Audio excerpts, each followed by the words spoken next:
She was a young lady that you could just see the fact that she was composed as a teenager. And she was the kind of kid that you wondered what she was going to turn out being. But you knew it was going to be good. She seemed to be able to interact in a meaningful way with people regardless of their age. And that's an unusual quality. As a young Black woman, she understood carrying a particular responsibility, not only to succeed, but what it would mean for Blacks looking at her in a given position. In our community, she's a goal to replicate, and you can't help but want to replicate what you see. It's so real. Before 1970, there were very few African Americans and women who were admitted to the elite law schools. So there was tremendous pressure on the African American law students who graduated during the 1970s because they formed the group who would effectively integrate the legal profession. Myra Selby was a part of this path-breaking group. She's the first woman and first African American to serve as a justice on the Indiana Supreme Court. Indiana had been in existence as a state for 174 years without ever having had an African American or a woman on the Supreme Court. She's shown members of the non-minority community that people of color and women are able to take on the most important and challenging jobs in the legal profession. She has shown men who've been inclined to doubt the capability of women, that their biases are ill-founded.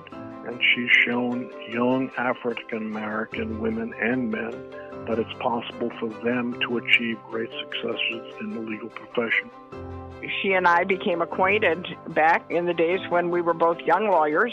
When she was appointed to the Indiana Supreme Court, she stepped right up to fulfill not just the work aspects of it, but the responsibilities of being a visible, prominent public figure.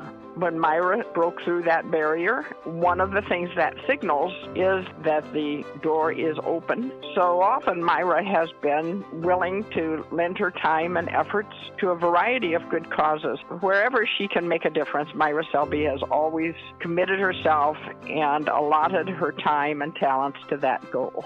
By every measure, Myra Selby was a trailblazer. She's top of the heap.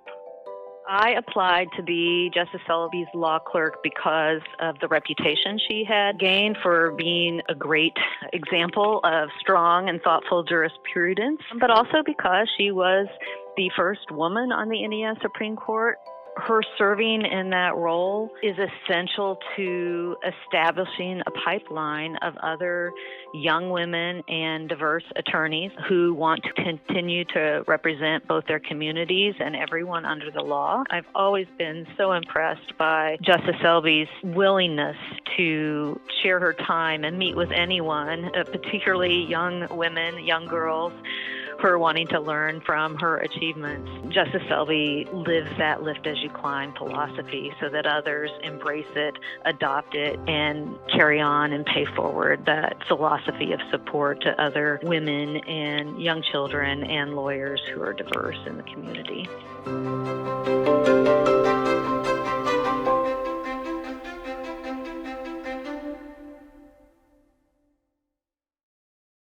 Thank you, President Turner, for your remarks. And thank you to the Commission on Women in the Profession. I am overwhelmed with gratitude to have been selected to receive the Margaret Brent Award. Thank you all so much in this room for being here today. I am deeply honored to be in the presence of my newest sisters-in-law, Michelle, Tina, Laura, and Wendy. Let me tell you, these are some amazing women. I'm so honored to have my work recognized by the ABA Commission on Women in the Profession. As you've seen, the Commission does excellent work for the profession, and I am truly thrilled that so much of the work aligns with what I do in my work to mentor, develop, and lift up women that I am devoted to doing each and every day so that we will grow and power more women in our profession. Of course, none of us do any of this alone. I would like to thank my family, friends, and my husband for their love and support throughout this journey. Especially thank you to my husband, Bruce, who joins me today just one short day after we said our final goodbyes to his mother. I would also like to thank my dear friend Barbara Bridges, who made the long drive here from Indianapolis because, of course, she's always by my side. Also, thank you to the Selby law clerks, as they were truly a motivating force in chambers and outside.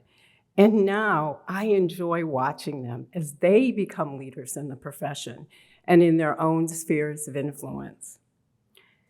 And yes, a special thank you to Judge Harry Edwards, who you heard in the video. Harry has been my teacher, my professor, my mentor, and now my longtime friend. He's the best kind of friend to have because he's always supportive, but his support always comes with a little nudge: do better, reach higher, do more. Again, do better, reach higher, do more. Last but not at all least, thank you to the ABA Health Law Section and the ABA Section on Dispute Resolution, both my nominating entities for this award. I consider both sections to be my ABA home. And so many members of both sections are like family to me, especially in the ABA Health Law Section, my former law partner and best friend at work, Gregory Pemberton. And in the Dispute Resolution Section, Ruth Glick, who started Women in Dispute Resolution and said to me years ago, why don't you come along on this journey? Also, my gratitude to my law firm of Ice Miller, where I have the privilege of practicing law with some of the most outstanding lawyers in the country.